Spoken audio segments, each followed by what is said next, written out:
अरूज 4 भाइयों की इकलौती बहन थी। बाप और भाई मजदूर थे। भाइयों ने मिलकर इसकी शादी एक मजदूर के साथ करा दी। इस मजदूर की नीयत नेक थी। बीवी की सूरत में इसे हर किस्म की रहमत से माला माल कर दिया। इसे बैरून मुल्क जाने का मौका मिला। कदम मजबूत होते ही इसने अपनी बीवी को भी अपने पास बुला लिया। गरीब की बेटी खुशहाल हो चुकी थी। अब इसकी जिंदगी का हर दिन योम ईद था और हर रात शब बारात थी। मगर इस आलम में भी उरूज अपने वालिद और भाइयों को भूली नहीं थी। परदेश में 2 बरस गुजर चुके थे। एक दिन उरूज को अपने वालिद और भाइयों की याद ने बहुत तड़पा दिया। शोहर ने ख्वाहिश का एहतराम करते हुए वतन वापस लौटने का इंतजाम किया। उरूज ने अपनी वापसी की इत्तला किसी को नहीं दी थी।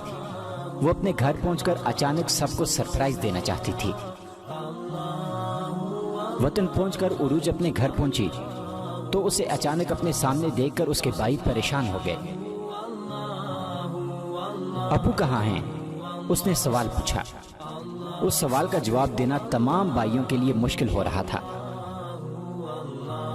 फिर एक पड़ोसन से सवाल का जवाब भी मिला और सुराग भी मिला। नालायक बेटों ने अपने बाप को घर से निकाल दिया था। इसका बाप एक झोंपड़ी में अपनी जिंदगी के दिन पूरे कर रहा था। उरूज पड़ोसन के बताए हुए पता पर अपने बाप के पास पहुंची।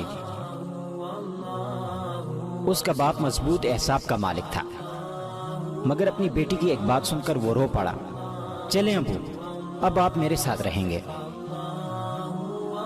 रोते रोते उसने अपनी बेटी का हाथ थाम लिया और बोला, मैंने अपनी सारी जिंदगी का मुकाबला करते गुजार दी। जिंदगी में बस 2 बार रोया हूं। एक बार तब जब तुम पैदा हुई थी तो मैं शर्मिंदगी के एहसास से रोया था, और दूसरी बार आज जब तुमने मुझे सहारा देने की बात की है। बाप की बात सुनकर बेटी भी फूट फूट कर रोने लगी। एक बात पर यकीन कर लें, औरत सरापाई रहमत है। माँ की सूरत, बीवी की सूरत, बहन की सूरत और कभी बेटी की सूरत में। बेटियां भी उन्हीं लोगों को नसीब होती हैं जिनसे अल्लाह ताला बहुत खुश होता है।